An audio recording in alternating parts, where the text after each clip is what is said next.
ኢትዮጵያ ውስጥ ሆናችሁ ቲክታክ በቪው እንደሚከፍሉ ታውቃላችሁ?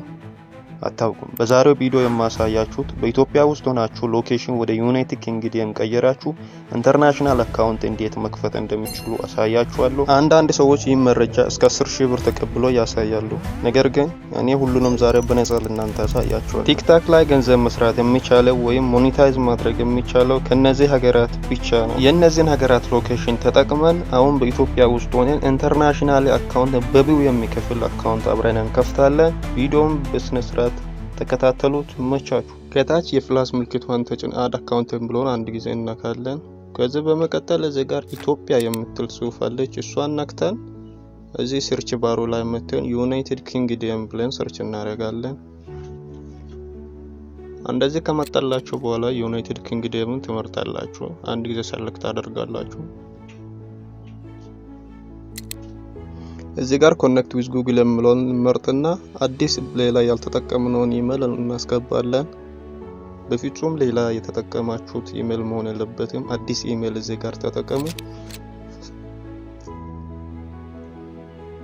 ኢሜላችሁን እንደዚህ መርጣችሁ ካስገባችሁ በኋላ እንደዚህ ወደ ኋላ ይወስዳችኋል። እዚህ ጋር በርዝ ዴታችሁን ታስገባላችሁ።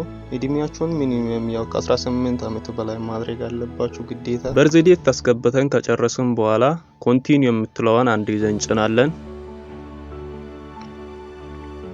እስካሁን ሰብስክራይብ ሳታደርጉ ያያችሁ ከሆነ ኧረ በጣም ነው የምደብረው። አሁኑኑ ሰብስክራይብ አድርጉ። ወደ ቀጣይ ስቴፕ እንለፍ። እዚህ ጋር ናይክ ኔም ላይ የአካውንታችሁን ስም ለአካውንታችሁ የምትሰጡትን ስም ታስገባላችሁ። ከጨረሳችሁ ኮንቲኒው ትላላችሁ። አሁን ኢንተርናሽናል አካውንት ከፍተን ጨርሰናል ማለት ነው። እስኪ ገብተን ቼክ እናድርግ ዩናይትድ ኪንግደም በዩናይትድ ኪንግደም ሎኬሽን እንደተከፈተ።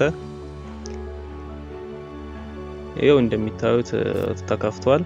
እዚህ ጋር ሴቲንግ ኤንድ ፕራይቬሲ የምትለውን አንድ ጊዜ እንጭናለን። አካውንት የምለውን ከጫም በኋላ እዚህ ጋር እንደሚታዩት ይኸው ሎኬሽን ዩናይትድ ኪንግደም ይላል። ይመቻችሁ። ምንም ብር ሳታወጡ በዜሮ ባላንስ ነፃ ኢንተርኔት መጠቀም እንደሚችሉ ታውቃላችሁ።